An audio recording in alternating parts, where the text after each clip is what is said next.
Hi, I'm Adaline Bebo, and today I've headed outside to help take your twirling to new heights. I've got some tips and strategies to help you increase your vertical and horizontal toss height, so let's get twirling.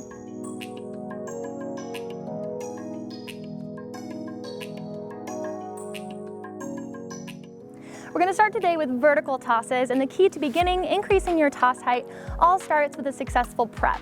So I recommend including more prep drills into your daily warm-up routine. These include flourishes and flourish whips, so I'll show you what those drills look like now. The first drill is a regular flourish drill. So I would start with maybe 25 and work your way up to including 50 in your daily warm-up. So this is just simple flourishes, one after another, really relaxing that right shoulder down, making sure it doesn't go up too high, and making sure that your arm isn't bent in. Your arm needs to be perfectly straight the entire time you do these, and this will help you build proper technique and repetition on these preps. My favorite prep for any toss is a flourish whip. So I also included those prep drills into my daily warm-up. It looks like this. It's just a flourish whip, and then you continue into multiple of them, working your way up to 50 over time. But what's really important about the flourish whip is that you don't touch your back as you do the whip. You simply want to hide your hand behind your back and not touch it, because what that will do is that will break the momentum that you're building through these flourish whips and stop it right there behind your back, and also can very easily throw the baton off pattern. So practicing proper technique on your flourish whips will help you build momentum and pattern going into your high tosses. While there's no specific workout I can give you to help increase your toss height, your tossing muscles are very finely tuned muscles that are best built up through drilling. So I'm going to give you some additional drills to help you build up those muscles in your wrist, your elbow, your shoulder, and even your core. Beginning with simple flip drills every single day can help you build that repetitive motion in your wrist and in your thumb, as well as establish proper technique as the baton rolls over your thumb. You should develop this twirling callus. It's very common in all twirlers. Right here, as the baton rolls over your thumb, here, and you curl your fingers in, and that's where the baton rubs against that knuckle in order to be released. This technique is incredibly important, as having it will set a solid foundation for you to build those tosses on. So start with proper technique with your low flip drills and build up through toss height and counting. Before we start applying some strategies to increase our toss height, it's important that we set a gauge to know exactly how high our tosses are to begin with. For this, I recommend using the counting system.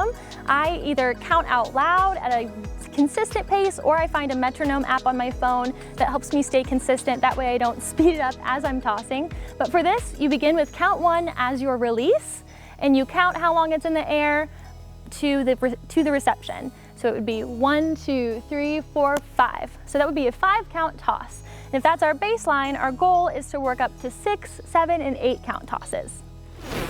I recommend beginning each practice with a work up from a 3 count toss up to your highest maximum count toss.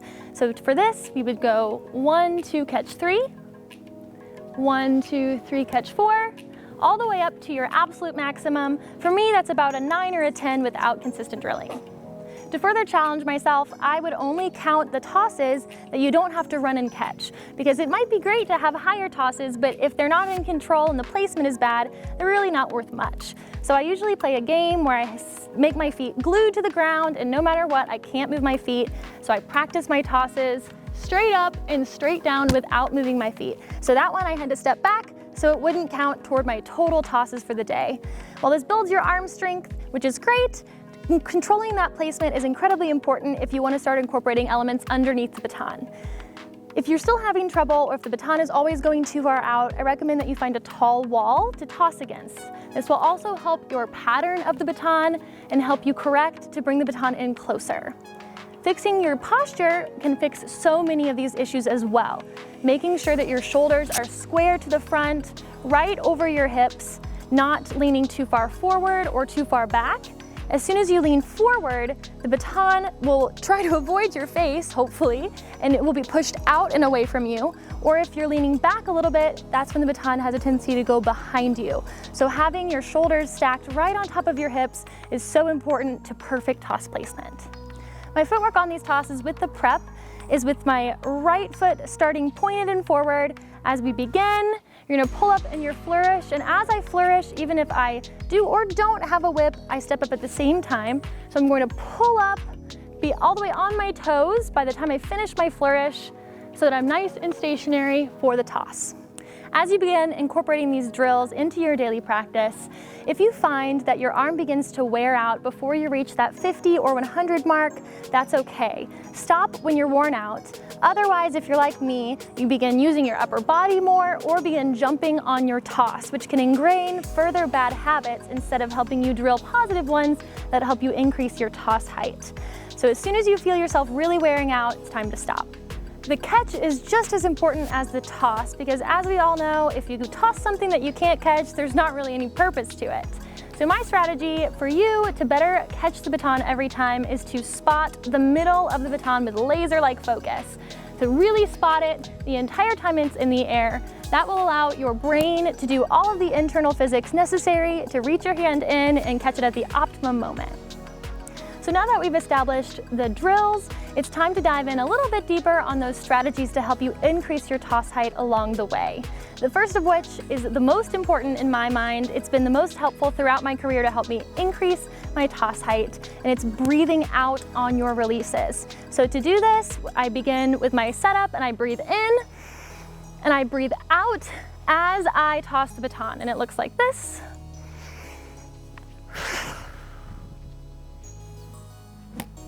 And what that allows me to do is that allows me to relax my body a little bit more, not jolt the baton and resist the release. It allows that momentum that I build up through the preparation to flow through and carry the baton upward. Otherwise, I find that I breathe in on the release and I resist the toss, but we want to really utilize that momentum. The next strategy doesn't necessarily increase your toss height, but it increases the hang time of the baton in the air, thereby giving you a little bit more time to do whatever it is you like under the toss. In order to increase our hang time, we have to increase the revolution of the baton. If you imagine like a helicopter propeller, the faster it spins, the higher and the longer the helicopter hangs in the air, and it's the same with the baton. So as you're releasing the baton, if you increase that revolution, it will spin and hang a little bit longer at its peak. My last strategy refers back to the technique that I talked about earlier, where when you get too tired and you start using your upper body or your legs to help you toss, it's time to stop. If you find yourself integrating some of these bad habits into your tosses, really focus on keeping your shoulders down, your core nice and tight as you prepare and you toss, and keeping your legs as straight as possible. Bending your knees, jumping, or using your upper body to help the baton get higher actually hinder your toss height and can bring the height down. So it's important that you maintain that kind of rigid frame while your arm, your shoulder, and your wrists remain nice and relaxed as you toss. Next up, we're going to talk about how to increase the height of your horizontal tosses.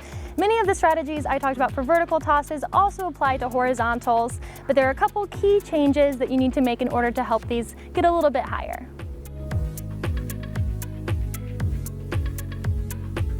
We'll once again begin with drilling the preparation for the toss. For me, my favorite preparation for any horizontal toss is a simple box twirl. So I incorporated these into my daily warm-ups, doing 50 box twirls, really making sure that my wrist is nice and relaxed and that I have the middle of the baton squeezed between my thumb, my index finger, and my middle finger right here at about the middle joint of both of those fingers and pressed against it with my thumb. This helps me better have a loose enough grip that it can stay horizontal, but enough control that when it comes time to toss the baton, I have it nice and ready to roll off my fingertips. You can drill horizontal tosses the exact same way with the counting method and the building up method that we talked about for vertical tosses, but to fix horizontal toss placement, it's a little bit of a different strategy. So to fix toss placement for your horizontals, you're going to lead with your wrist up when you release the baton, but having your arm at this 90-degree angle right in front of you, wherever your fingertips are pointing is the ultimate GPS for where that toss is going to go. So let's say I wanted to toss it a little bit out and away from me. I'm going to angle those fingertips away and the toss will follow. So if my fingertips are out, so is the baton. If my fingertips are back, the baton follows. And if it's straight up and down at 90 degrees, it's going to be right there in front of me ready to catch.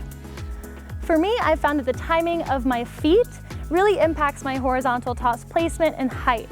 So I like to begin with my right foot pointed forward as I do my box twirl. So I'm here, nice and tall, and as the baton goes down in the second half of the box twirl, I come up on my toes to help facilitate the baton get lift into the air. So the timing is from here, and as the baton rotates up, I step up and releve to release. The drilling progression for horizontals will follow the same format as the vertical tosses, but I'll demonstrate those for you now. Begin with a simple 3-count toss, build up, catch 4 until you reach your maximum toss height, whatever that might be, and that way you can best gauge your starting point and how much higher you want to increase it to. In my opinion, horizontal tosses are much harder to get higher than vertical tosses for a couple of reasons. One being we drill vertical tosses a lot more frequently, they're in a lot more of our routines, and our horizontals only make up a small portion.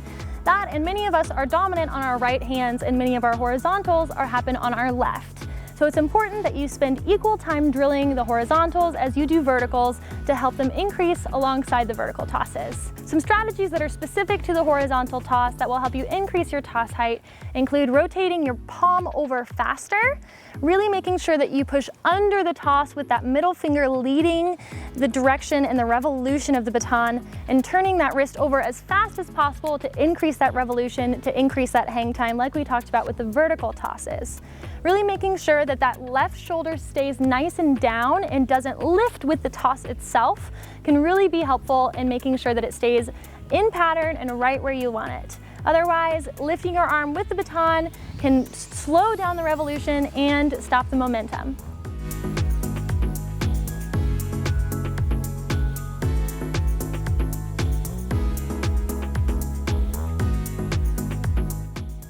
Taking the time to gradually build up your strength to increase your toss height will open up the possibilities for what you can do and train underneath that toss.